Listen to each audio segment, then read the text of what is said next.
حامد مصلی اما بعد فاعوذ باللہ من الشیطان الرجیم بسم اللہ الرحمن الرحیم یا ایہا الذین آمنوا اتقوا اللہ وکونوا مع الصادقین صدق اللہ مولانا العظیم و صدق نبی الکریم الامین۔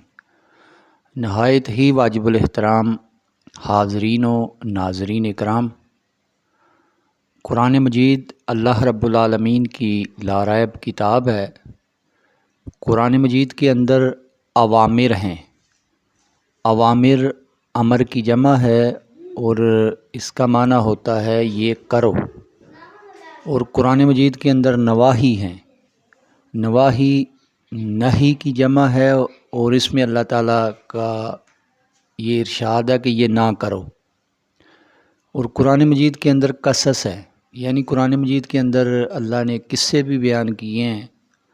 جہاں اوامر ہیں یعنی اللہ کے احکام ہیں کہ یہ کام کرو، وہاں نواہی ہیں کہ یہ کام نہ کرو۔ اور پھر قرآن مجید کے اندر قصص بھی ہیں، جس طرح حضرت آدم علیہ السلام کا قصہ، جس طرح حضرت یوسف علیہ السلام کا قصہ، اس طرح واقعات بیان کر کے قرآن مجید جو ہے وہ انسانیت کی اصلاح اور انسانیت کی فلاح و بہبود کا پیغام دیتا ہے۔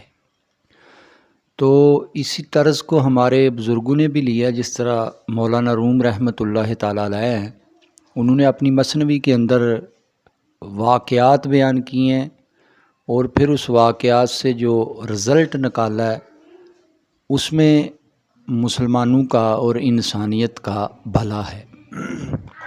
مثلاً مولانا روم رحمۃ اللہ تعالیٰ علیہ نے مثنوی کے اندر ایک واقعہ نقل کیا ہے کہ ایک گدڑیا تھا بکریاں چرانے والا۔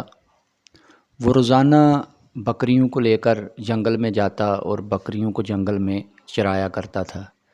ایک دن اس نے دیکھا کہ شیرنی کے بچے ہیں اور شیرنی کہیں شکار پہ گئی ہوئی ہے، تو گدڑیا جو ہے اس نے شیر کا بچہ اٹھا لیا اور اس کو جو ہے وہ گھر لے آیا اور بکریوں میں اس نے چھوڑ دیا۔ اب وہ بچہ جو ہے وہ بکریوں میں پلنا بڑھنا شروع ہو گیا اور آہستہ آہستہ وہ جوان ہو گیا۔ اب بکریوں کی صحبت میں رہ کر، بکریوں کی سنگت میں رہ کر اس کا مزاج بھی بکریوں جیسا ہی تھا۔ وہ ان کے ساتھ ہی گھاس وغیرہ چرتا تھا اور کام کرتا تھا بکریوں کی حفاظت کا، یعنی کتے والا کام کرتا تھا۔ اب ایک دن گدڑیا بکریوں کو جنگل میں چھوڑ کے کہیں درخت کے نیچے سویا ہوا تھا، تو اصلی والا شیر آ گیا۔ اس نے آ کر دیکھا کہ میری نسل کا ہی شیر ہے اور وہ بجائے بکریوں کو نقصان پہنچانے کے، ان کا گوشت کھانے کے، وہ بکریوں کی حفاظت کر رہا ہے۔ تو اس نے آ کر اس شیر سے پوچھا کہ تم کون ہو؟ اس نے کہا میں بکری ہوں۔ اس نے کہا تم بکری تو نہیں ہو، تم تو شیر ہو۔ وہ اس کو ساتھ ہی ایک ندی تھی وہاں لے گیا اور اپنا منہ بھی اس نے پانی کے اوپر کیا، اس کو کہا تو بھی کر۔ جب کیا تو اس نے دیکھا کہ دونوں کا چہرہ ایک جیسا ہے۔ اس نے کہا دیکھا تمہارا چہرہ بھی میری طرح ہی ہے۔ تو وہ کہنے لگا اچھا پھر کیا ہے؟ اس نے کہا تو بکری نہیں ہے، تو شیر ہے۔ نے کہا جی ٹھیک ہے، میں اپنا نام بکری بدل کے شیر رکھ لیتا ہوں۔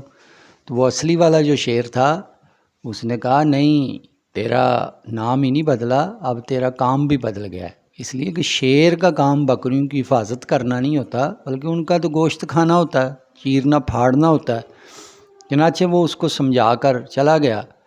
گدڑیا اٹھا، اس نے بکریاں لیں اور گھر آ گیا۔ رات کو جہاں اس نے بکریاں جس جگہ اس نے باندھیں، شیر بھی وہیں تھا۔ آدھی رات کا وقت ہوا، شیر اٹھا، اس نے اٹھ کر ایک دو بکری جو ہے وہ چیر پھاڑ کے رکھ دی، ان کا خون پیا، گوشت کھایا اور داڑا۔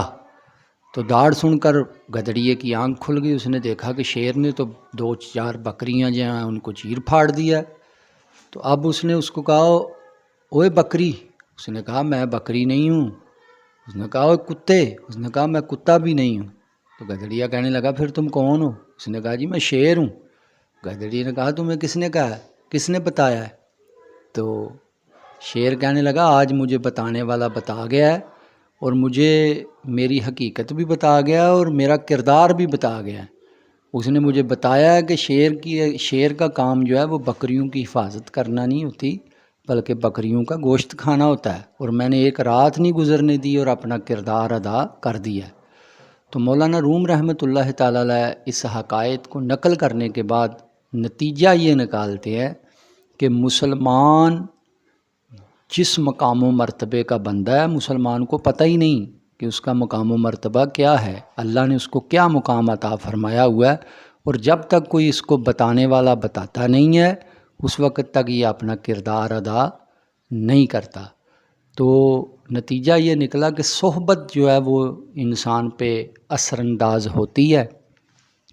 صحبت صالح تورا صالح کند، صحبت طالع تورا طالع کند۔ نیکوں کی صحبت تمہیں نیک بنا دے گی اور بروں کی صحبت جو ہے وہ تمہیں برا بنا دے گی۔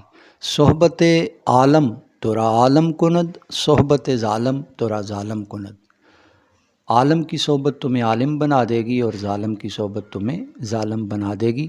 لہٰذا اہل اسلام کو چاہیے کہ وہ اللہ کے نیک بندوں کی صحبت اختیار کریں، اور یہی حکم قرآن کا ہے۔ قرآن نے کہا یا ایھا الذین آمنو، اے ایمان والو، اتقوا اللہ، اللہ کا تقوی اختیار کرو، وکونوا مع الصادقین، اور سچوں کے ساتھ ہو جاؤ، سچوں کی صحبت اور سنگت اختیار کرو، اسی میں جو ہے وہ اہل اسلام کا بھلا ہے۔